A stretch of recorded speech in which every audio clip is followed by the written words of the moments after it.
Hey guys, welcome to another episode of the Zeelicious cooking series, and we're still on with our yam series edition, and today I'm going to show you how to make something really yummy using yams.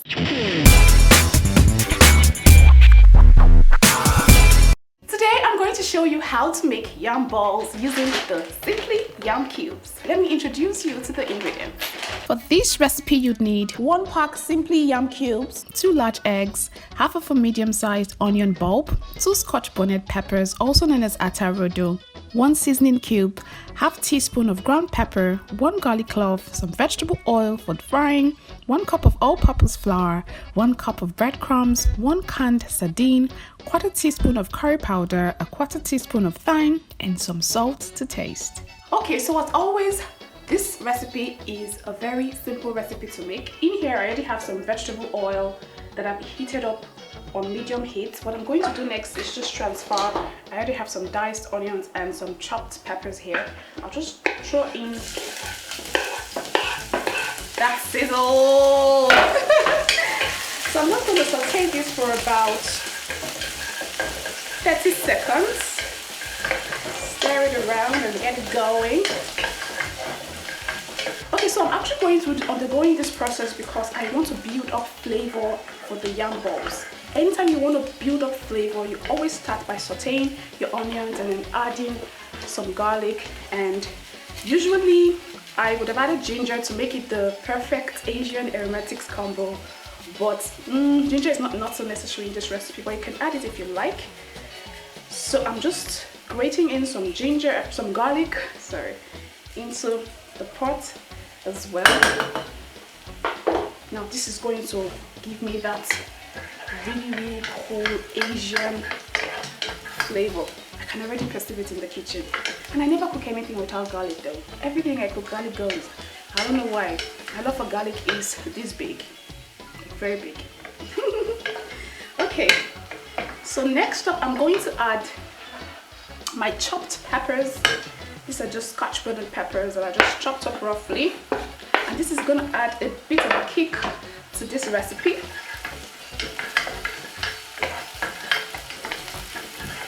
But if you do not really want to build up flavor, it's fine. You can skip this process and I will show you where to continue or where to start from if you don't want to undergo this process at all. But I will strongly advise that you actually undergo this process because it will help your dish turn out right. Especially if you're Nigerian, you really like our food hot and very spicy.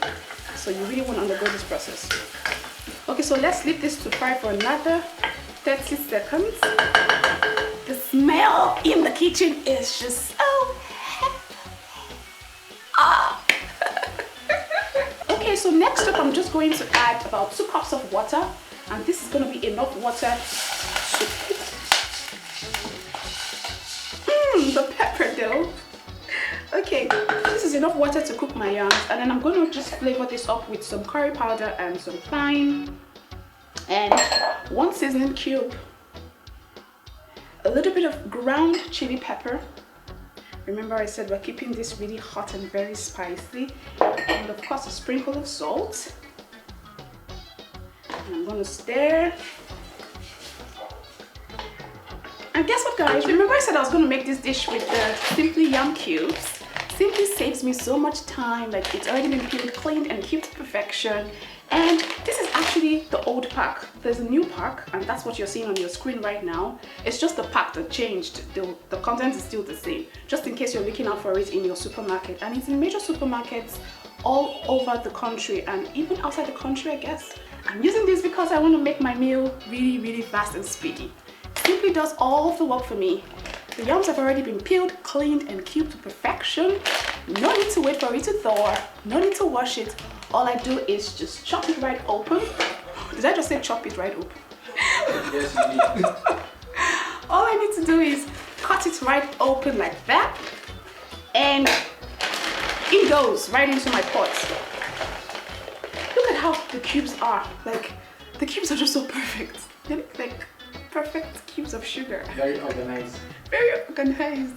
This saves you so much time, the time of peeling and all of that. And guess what? The yams do not brown. I always talk about browning, like when you want to stop browning and stuff. You don't have to stop the browning with the Simply Yam cubes. And that is why this is always like a fast option for me whenever I want to make my meal in a snap. Okay, so I'm just going to allow this to cook until it's completely cooked, and it doesn't really take so much time. With the Simply Yam cubes, it takes about 5 to 8 minutes till it's perfectly cooked. So let's leave that to cook while I clear up my countertop, and I'll be right back to show you what goes in next. Okay, so it's been 5 minutes and I think my yams are cooked now. Oh Lord, the color is just beautiful. Remember I said that if you do not want to build up flavor, you can just start by boiling the yam in water and add just a little bit of salt or seasoning cubes or whatever. That's up to you. So if you don't want to build up the flavor, you can start from that process. But if you do want to build up flavor like I just did, so just do what I did before now. So look at how beautiful it looks. And okay, it's perfectly cooked now. So I'm just gonna turn off the heat and use a slotted spoon to just take this out. Allow the water, the slotted spoon is gonna allow the liquid, the water content just drain out completely. And I'm just gonna put it into this mixing bowl right here. Just gonna do this until everything is in the mixing bowl right here. And it just looks so pretty and so yum, yum, yum, yum, yum. Okay, that's the last bit. Okay. And then next up, what I'm going to do is just use my mesher. This is a potato mesher, but you can use it to measure yams as well. And just go in and mash these yams until they're completely meshed. This is where I'm gonna require some muscle. So like I always say, this is a good way to get some workout in and work out those muscles. So I'm just gonna keep doing this until the whole yams are perfectly meshed.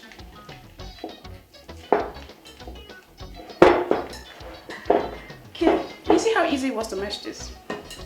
It's because my yams were perfectly cooked. You want to ensure that your yams are perfectly cooked. Even overcooked is perfect.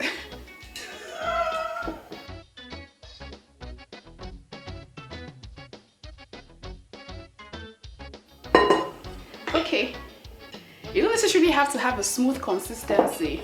You just have to ensure that the yams are mashed and there's no big lump. You can have a tiny lump but not a big lump, okay? Good, good, good. Okay. Okay, I think this is perfect for me right now. I'm just going to take it out with this spatula. The aroma is amazing. Believe me, I'm just getting full on just the aroma alone. Okay, so I'll just set that aside. Let me just take these bits and set it aside as well.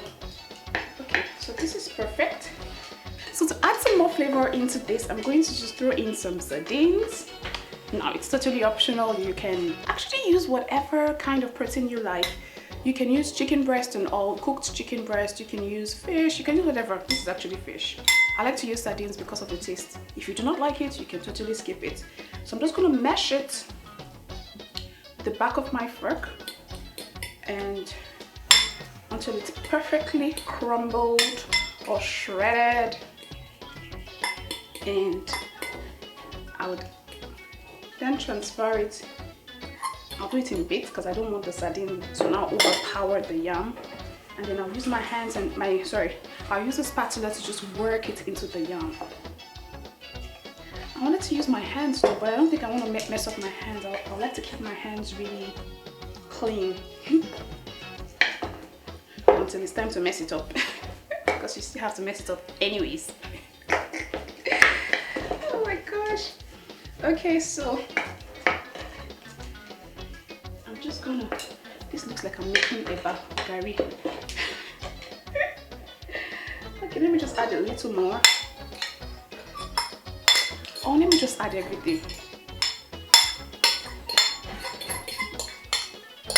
And I'll just work it to ensure that it's totally incorporated into the mashed yam.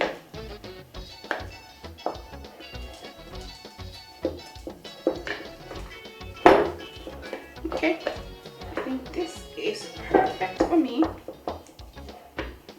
And I'll just set this aside and prepare my breading ingredients. Okay, so a basic breading ingredient requires just 3 ingredients: all-purpose flour, some eggs, and of course some breadcrumbs. So I'm just going to start by placing my all-purpose flour in this small white plate here. Then I'm going to crack open 3 eggs. The second one, or let's just use 2 first for starters, and then if we need more, we're just going to continue.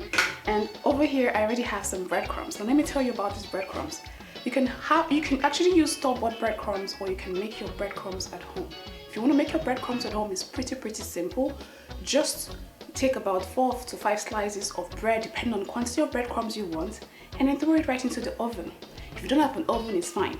Just take a frying pan and put it on medium heat or medium to low heat, and then place the bread in the pan and then toss it about for about 4 to 5 minutes. And when it is hard and looking all crisp, and you will know it's really hard and crisp, you just break it and put it into your food processor or blender, or you can even use your mortar and pestle to just mash it up until it is smooth, but just ensure that no water goes in. And afterwards you just use a fine sieve and then sieve it out, and then you get your breadcrumbs. As simple as ABC. Okay, so I already have some vegetable oil heating up in my wok here, and then this is enough vegetable oil for a deep fry.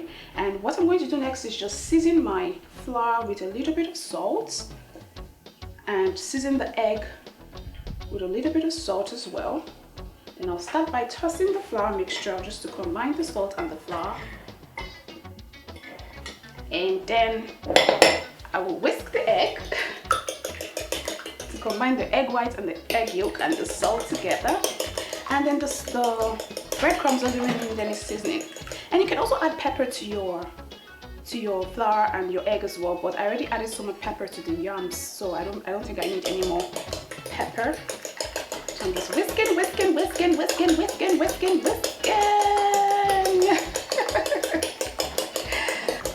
So I think that's fine. So it's just a matter of rolling up my mashed yams into balls, and I'm showing you how to do it. First of all, you start by dabbing your hand lightly in some flour. Just cut it so that the yams don't stick. The yams are not supposed to stick anyways. Then what I'm going to do is use an ice cream scoop, just so that I can maintain same shape and same size. But if you don't have an ice cream scoop, you can actually just go ahead and use a tablespoon or a teaspoon or whatever you have at home. And I'm just going to take 1 full scoop with my ice cream scoop and place it in my palms, and I'm just gonna roll it. Roll. No, that's roll your boat. This is roll the balls. The yam. So I'm just rolling it until a perfect shape, a ball is formed. Now you can increase the size, you can reduce the size, it's totally up to you. I think this is just the perfect size for me. And then what I'm going to do next is just gently coat this ball with the all-purpose flour, and then I'm going to roll it again with the palm of my hands just to shake up the excess.